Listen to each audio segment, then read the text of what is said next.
अकबर बादशाह और बिरबिल की दास्तानें। अकबर आज़म मुग़लिया सल्तनत का अहम शहंशाह था, जो कि 63 बरस की ज़िंदगी गुजारने के बाद रुखसत हो गया। उसने बड़ी शान व शौकत से हिंदुस्तान में तकरीबन 25 साल तक हुकूमत की। वो 13 साल की उम्र में बादशाह बन गया। अकबर आज़म बड़ा समझदार, ज़हीन और जहांदीदा हुक्मरान था। उसने अपनी सल्तनत को ऐसे तरीके से चलाने के लिए मुख्तलिफ अमूर के लिए मुशीर मुकर्रर कर रखे। अकबर आज़म के 9 मशीरों को 9 रतन के नाम से भी मौसूम किया जाता है। आप में सिर्फ एक मुशीर बिरबिल की दास्तानें मौजूद हैं। बिरबिल ने अकबर आज़म के साथ तकरीबन 30 साल तक काम किया। वो एक दूसरे के साथ बड़ी मोहब्बत करते और वफादार थे, मगर बिरबिल की ज़िंदगी का अख्ताम बड़ा ही अफसोसनाक नज़र आता है। अकबर आज़म ने यूसुफ ज़ई कबीले की सरकोबी के लिए इसको ज़ैन खान की इमदाद के लिए रवाना किया, मगर वहाँ उनकी सही रहनुमाई ना मिलने की वजह से तंग रास्तों में घिर गए और बाकी अकबर की फ़ौज के साथ बिरबिल भी हलाक हो गया। अकबर ने इसके शोक में 2 रातों दिन खाने को मुँह ना लगाया और न इस दौरान दरबार में भी आया। बिरबिल हमेशा कहा करता था कि खुदा ताला जो भी कुछ करता है वो सिर्फ इंसान की भलाई के लिए करता है। बाज़ औक़ात हमें ज़रूर बुरा महसूस होता है, मगर वो असल में बुरा नहीं होता। बाज़ औक़ात उसकी रहमतें हमारे गुनाहों की वजह से रुक जाती हैं, क्योंकि अल्लाह ताला तुम्हें थोड़ी देर दुख देता है ताकि तुम बड़े दुख से बच सको। एक दिन का जिक्र है कि एक दरबारी बिरबिल की हम्दो सना की गुफ्तगू बर्दाश्त ना कर सका, तो उस शख्स ने बिरबिल से कहा कि देखें कि अल्लाह ताला ने मुझे क्या दिया। गुज़िश्ता रात में अपने जानवरों के लिए घास काट रहा था कि हादसाती तौर पे मेरी छोटी उंगली कट गई। क्या तुम्हारे ख्याल में अल्लाह ताला ने मेरे लिए अच्छा किया है? बिरबिल ने कहा कि मुझे ऐसा ही ख्याल है, क्योंकि जो कुछ भी खुदा ताला करता है वो सिर्फ इंसान की भलाई और बेहतरी के लिए करता है। अकबर ने कहा कि बिरबिल, हम मुतमईन नहीं हैं, मुझे खुदा पर एतमाद है, मगर मेरी समझ से बालातर है कि उसकी हर वक्त हम्दो सना करने की क्या ज़रूरत है, जबकि इसने एक शख्स को नुकसान पहुंचाया है। बिरबिल मुस्कुराया और कहा कि आलीजा, थोड़ा इंतज़ार फरमाइए और मुशाहिदा फरमाइए। 3 महीने गुजर गए कि एक दिन जिस दरबारी की उंगली कट गई थी वो जंगल में शिकार करने के लिए गया, और जब वो हिरन का ताक़ुब कर रहा था तो वो अपने साथियों से जुदा हो गया, यानी बिछड़ गया। तो अचानक एक कबीले के लोगों ने उस पर मुहासरा कर लिया। वो कबाइल इंसानी कुर्बानी पर यकीन रखते थे, लिहाजा उन्होंने इस दरबारी को गिरफ्तार कर लिया और उसको अपनी कुर्बान गाह पे कुर्बानी करने के लिए ले गए। इस शख्स को कुर्बान करने से पहले पादी ने इसके हाथों का मुआयना किया और इसमें से एक उंगली कम थी। इस कबीले के मंदिर के पादरी ने कहा कि अगर इस शख्स को 9 उंगलियों के साथ कुर्बान किया जाता है तो ये हमारे अवाम के लिए बाइस ज़वाल या नुकसान होगा। हमारा देवता इस नामुकम्मल आदमी की कुर्बानी से खुश नहीं होगा। हमें बीमारियों, सैलाबों और तूफ़ानों का सामना करना पड़ेगा, इसलिए इस अधूरे आदमी को छोड़ दो, यानी कुर्बान ना करो। लिहाजा इस दरबारी को आज़ाद कर दिया गया और वो जल्द ही घर पहुंच गया। अकबर की वालिदा उस वक्त फौत हो गई थी जबकि वो छोटा था, क्योंकि वो उस वक्त नन्हा बच्चा था। उसको परवरिश के लिए माँ के दूध की ज़रूरत थी। उनके महल में एक नर्स थी, उनका भी एक नन्हा बच्चा था जिसको वो अपना दूध पिलाती थी। उसने अकबर को भी दूध पिलाने से इत्तेफाक कर लिया। अब अकबर और नर्स के बच्चे ने नर्स का दूध पीना शुरू कर दिया। नर्स के बेटे का नाम हासिफ था। चूँकि अकबर और हासिफ दोनों ने ही एक ही खातून का दूध पिया था, तो वो भाइयों की तरह हुए, यानी रज़ाए भाई कहलाए। काफ़ी साल गुजर गए तो अकबर शहंशाह बन गया और उसने अपने आप को हिंदुस्तान का ताकतवर हुक्मरान साबित कर दिया। मगर हासिफ शाही दरबार में एक मामूली दरबारी भी न बन सका। वो ऐसे लोगों की हिमायत करता था जो जुआ खेलते और फजूल चीज़ों पे अपनी दौलत लुटाते थे। वक्त गुजारने के साथ साथ एक ऐसा वक्त आ गया कि जब हासिफ के पास 2 वक्त के खाने के लिए भी कुछ ना बचा। तो इस हालत में उसको लोगों ने अकबर के पास जाने का मशवरा दिया। हासिफ अकबर बादशाह के पास जाता है और उससे मुलाकात करता है। अकबर हासिफ को देखकर बगलगीर हुआ, जिस तरह के वो उसका असली भाई हो। हकीकत में इतने तवील अरसे के बाद वो उसको देखकर बहुत खुश हुआ। अकबर बादशाह हर मुमकिन तरीके से उसकी इमदाद करना चाहता था, लिहाजा अकबर ने उसको अपने शाही दरबार में दरबारी मुकर्रर कर दिया और उसको एक बड़ा मकान, खादिम और भग्गी वगैरह भी दे दी। आसिफ ने कहा कि वो बड़ा ज़हीन आदमी है, मैं भी बिरबिल की तरह का आदमी चाहता हूँ जो मुझे भी उसकी तरह रहनुमाई करे। शहंशाह ने हासिफ की ख्वाहिश को पूरा करने का फैसला कर दिया और उसने बिरबिल को बुलाया और शहंशाह ने बिरबिल से कहा कि हासिफ मेरे भाई की तरह है, मैंने उसको हर चीज़ रहने के लिए दी है, मगर वो तुम्हारी तरह का आदमी चाहता है जो उससे बात करे, इसलिए मैं चाहता हूँ कि अपनी तरह का आदमी उसके लिए भी तलाश करो। हासिफ बड़ा खुश नसीब था कि उसको अकबर जैसा मिल गया जो उसको तमाम सहूलियात से नवाज दे, मगर बिरबिल को कोई ऐसा शख्स ना मिला। अकबर बिरबिल की बड़ी इज्जत करता था, मगर बिरबिल भी अकबर के साथ बड़ी मोहब्बत और एहतराम रखता था, मगर हासिफ अकबर की तरह किसी भी सूरत उसकी तरह के आदमी का हकदार ना था। अभी बिरबिल इस मामले को हल करने के लिए सोच ही रहा था कि एक बेल ने बाड़े से बोलना शुरू कर दिया। तो बिरबिल अपने पाँव पे उछला। आखिरकार उसने अपने भाई जैसा शख्स तलाश कर लिया होगा। अगले दिन बिरबिल शहंशाह से मुलाकात करने के लिए बैल के साथ महल में गया। शहंशाह ने दरियाफ्त किया कि बिरबिल, तुम बैल को दरबार में क्यों लाए हो? उसने जवाब दिया, आलीजा, वो मेरा भाई है, क्योंकि हम दोनों ने एक गाय का दूध पिया था, इसलिए वो मेरे भाई की तरह है। वो बहुत कमगो है, अगर उसको सुनने वाले समझ ले तो उसको हर मामले में भी रहनुमाई कर सकता है, इसलिए ये बैल हासिफ की ख्वाहिशात को पूरा कर सकता है, क्योंकि वो भी मेरी तरह ही है। अकबर बहुत खुश हो रहा था कि बिरबिल ने उसको बाशऊर कर दिया था और ये वाजे कर दिया था दूसरा कोई फ़र्द बिरबिल जैसा नहीं हो सकता, जैसा कि अकबर जैसा कोई आदमी नहीं हो सकता। दोनों ही मिसाली आदमी थे। जब लोगों की सोच यकसा हो, ये एक और कहानी है। दरबार में मामलात पे बहस ज़ोरों पे थी और दरबारी इन मसाइल की बहस में मसरूफ़ थे जो इंतज़ामी लिहाज से अहमियत के हामिल थे। वो एक के बाद दीगर अपनी अपनी राय पेश कर रहे थे। शहंशाह ने मुशाहिदा किया, हर एक दरबारी की अपनी राय अलग है। अब बादशाह ने हैरानगी का मुजाहरा किया कि लोग एक जैसा क्यों नहीं सोचते, यानी उनकी एक राय होनी चाहिए। अकबर ने बिरबिल से पूछा कि लोग हमेशा इख्तलाफ राय रखते हैं। बिरबिल ने कहा, अलीजा, हमेशा ऐसा नहीं होता। इज्तिमाई मुश्तरका मसाइल के बारे में लोगों की अक्सर राय एक जैसी होती है। इसी शाम जब शहंशाह सलामत बाग में चहलकदमी कर रहे थे, उन्होंने दोबारा ये बहस छेड़ दी। बिरबिल ने अपनी उंगली से बाग के कुएं की तरफ इशारा करते हुए कहा, इस दरख्त के नज़दीक एक कुआं है। मैं ये साबित करने की कोशिश करूँगा कि जब लोगों के सामने इज्तिमाई या मुश्तरका मसला हो तो इसके बारे में उनकी सोच एक जैसी होती है। अकबर ने कुएं की तरफ चंद लम्हात के लिए गौर से देखा और पूछा, मेरी समझ में नहीं आया कि तुम अपने मामले को किस तरह साबित करोगे। उसने कहा, मैं साबित करूंगा। आप बराए करम ऐलान कर दें कि इस शहर के तमाम शहरी इस बाग में नए चांद के दिन दूध से भरे हुए बर्तन के साथ आएं और दूध कुएं के अंदर डालें। शहंशाह ने ऐलान कर दिया। इसके बाद सब ने जाके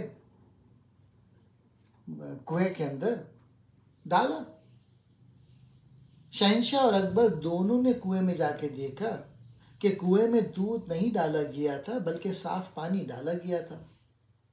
और दूध का कुएं पे कोई निशान भी न था। अकबर ने हैरत से बिरबल की तरफ देखा और कहा, यह कैसे हुआ? क्योंकि ऐलान तो कुएं में दूध डालने का किया गया था, ना कि पानी का। तो फिर लोगों ने दूध के बजाय पानी क्यों कुएं में डाला? बिरबल ने कहका लगाया और कहा, यह इस वजह से कि आलीजा, मैं तो ये साबित करना चाहता था, मैंने आपको बताया था कि बाज़ मसाइल पे लोगों की सोच एक जैसी होती है। लोगों ने अपने कीमती दूध की बचत की और उन्होंने ख्याल किया कि इस खुश कुएं में दूध डालना बिल्कुल बेफ़ायदा है, क्योंकि उनको कुछ हासिल होने की उम्मीद ना थी। इसलिए हर एक शहरी पानी से भरा हुआ बर्तन लाया और उन्होंने हर एक से पोशीदा रख के दूसरे कुएं में क्या डाल रहा है या वो बर्तन में क्या ला रहा है, जिसका ये असर हुआ कि कुआं सिर्फ पानी से भर गया, इसमें बिल्कुल ज़रा बराबर भी दूध नहीं।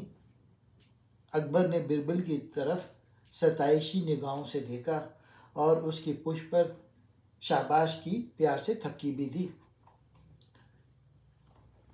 और बिरबल ने अपने नुक्ता नज़र को साबित भी कर दिया कि चंद मसाइल पे अवाम की राय एक जैसी होती है। एक और कहानी, पंडित जी। शाम का वक्त था, मुलाकाती जा चुके थे, मगर बिरबल ने देखा कि एक मोटा आदमी एक कोने में शर्म के मारे बैठा हुआ है। बिरबल उसकी तरफ बढ़ा और कहा कि मेरा ख्याल है कि तुम मुझे कुछ कहना चाहते हो। आप बिल्कुल ना शर्माएं, बराए करम मुझे बताएं आपका क्या मसला है। उस मोटे आदमी ने कहा, अच्छा, मेरा मसला यह है कि मैं पढ़ा लिखा आदमी नहीं हूँ, मैंने तालीम को शौक़ से हासिल नहीं किया। अब मुझे अफसोस लग रहा है और मैं अपनी सोसाइटी में इज़्ज़तदार आदमी बनना चाहता हूँ, मगर अब वक्त गुजर चुका है। बिरबल ने कहा, वक्त अभी भी नहीं गुजरा, अगर तुम मेहनत करो अब भी तुम पढ़ सकते हो। इस मोटे आदमी ने कहा, इस काम के लिए अरसा दरकार है, मैं महज शोहरत हासिल करने के लिए इतना तवील अरसे के लिए इंतज़ार नहीं कर सकता। मैं ये मालूम करना चाहता हूँ, क्या कोई जल्दी शोहरत हासिल करने का तरीक़ा है? बिरबल ने कहा, यह तुम्हारे लिए मुख्तसर तरीक़ा है। अगर तुम अक्लमंद आदमी बनना चाहते हो और शोहरत भी पाना चाहते हो तो तुम्हें मेहनत करनी होगी, और वो भी कुछ अरसे के लिए। इस मोटे आदमी ने कहा, नहीं जनाब, मैं सब्र नहीं कर सकता, मैं तो फौरी तौर पे शोहरत हासिल करना चाहता हूँ ताकि लोग मुझे पंडित जी के नाम से पुकारें। बिरबल समझ गया कि यह शख्स सिर्फ पंडित जी कहलाने में दिलचस्पी रखता है, जो कि पढ़ा लिखा होता है। बिरबल ने कहा कि अच्छा, आपके लिए ये आसान तरीका है, कल तुम मार्केट के पास इंतज़ार करो, मेरे आदमी वहाँ होंगे और वो आपको पंडित जी के नाम से पुकारेंगे, और वो बार बार तुम्हें बुलंद आवाज़ से पुकारेंगे, जिससे लोग तुम्हारी तरफ मुतवज्जे होंगे और वो भी आपको पंडित जी कहना शुरू कर देंगे। मगर ये ड्रामा इस अंदाज में कामयाब होगा कि जब तुम थोड़े गुस्से का मुजाहरा करोगे और उन पे कंकरियाँ मारोगे या छड़ी लेके उनके पीछे भागोगे या ताक़ुब करोगे तो। मगर एहतियात करें, तुम सिर्फ हमला करने का बहाना बनाना, हमला ना करना, और ये भी ख्याल करना कि किसी को कोई गज़ ना पहुँचे। अगले रोज़ जिस तरह के बिरबल ने मोटे आदमी को समझाया, वो मोटा आदमी गुंजान मार्केट के करीब जाके खड़ा हो गया, तो वहाँ बिरबल के आदमी भी पहुँच गए और उसको बुलंद आवाज़ से पंडित जी के नाम से पुकारना शुरू कर दिया। मोटे आदमी ने सड़क से एक छड़ी ली और बिरबल के आदमियों के पीछे लग गया ताकि उनको मारे। बिरबल के आदमी दुम दबा के भाग खड़े हुए, मगर वो बार बार पंडित जी के नाम से उसको ज़रूर पुकारते रहे। जल्द ही छोटे बच्चे जो कि वहाँ घूम रहे थे, उन्होंने भी इस मोटे आदमी को बुलंद आवाज़ से पंडित जी पुकारना शुरू कर दिया। जल्द ही मज़ाहिया मंजर सामने आ गया, क्योंकि मोटा आदमी लोगों के पीछे भाग रहा था और लोग रक़्स करते हुए उस पर हंस रहे थे और उसको पंडित जी पुकार रहे थे। इस ड्रामे ने मोटे आदमी को लोगों में पंडित जी के नाम से मुतारिफ़ करवा दिया। लोग जब भी उसे देखते वो उसे पंडित जी कहना शुरू कर देते।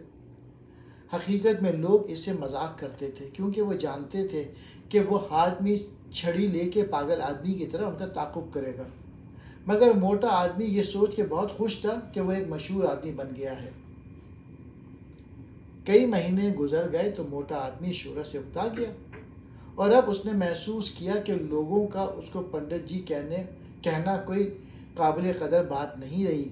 वो सिर्फ लुत्फ़अंदोज़ होते हैं पंडित जी कह के, क्योंकि उनका ख्याल है कि वो उससे नाराज़ होगा और उनको भी बुरा भला भी कहेगा। उसने अपने आप से सवाल किया कि वो मुझे एक पागल आदमी समझते हैं। इस ख्याल ने उसको इस कदर परेशान किया कि वह दोबारा बिरबल के पास आया और उसने कहा, मुझे सिर्फ पंडित जी की शोहरत की ज़रूरत नहीं, मैं पंडित जी के कहलाने को पसंद करता था और मैंने काफ़ी दिनों तक इसका मज़ा उठाया, मगर अब मैं तंग आ गया हूँ। लोग मेरी इज्जत नहीं करते, वो सिर्फ मेरा मजाक उड़ाते हैं। मोटे आदमी की शोहरत की दास्तान सुन के बिरबल खूब हंसा और उसने कहा कि मैंने आपसे कहा था कि तुम अपने आप को तवील अरसे के लिए एक आलिम आदमी साबित नहीं कर सकते हो। लोग तुम्हें वो नहीं कहेंगे जो तुम नहीं हो। क्या तुम्हारे ख्याल में सब बेवकूफ़ हैं? अब तुम कुछ अरसे के लिए दूसरे कस्बे में चले जाओ। जब वापस आओगे तो उन लोगों के पंडित जी के मजाक को बिल्कुल नज़रअंदाज करोगे और उनके साथ एक शाइस्ता आदमी की तरह सलूक करो, तो जल्द ही लोग महसूस करेंगे कि पंडित जी कहने में कोई मजाक नहीं है और वो आहिस्ता आहिस्ता इसको तर्क कर देंगे। मोटे आदमी ने बिरबल की तजवीज़ पर अमल किया और जब वह दूसरे कस्बे से चंद महीनों के बाद वापस आया तो लोगों ने उसको तंग करने की खातिर पंडित जी के नाम से पुकारना शुरू किया, मगर उसने कोई तवज्जो ना दी।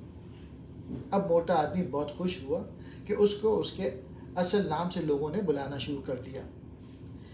इस वाक़े से उसने ये सबक हासिल किया कि कोई ऐसा जल्दी तरीका शोहरत हासिल करने का नहीं है।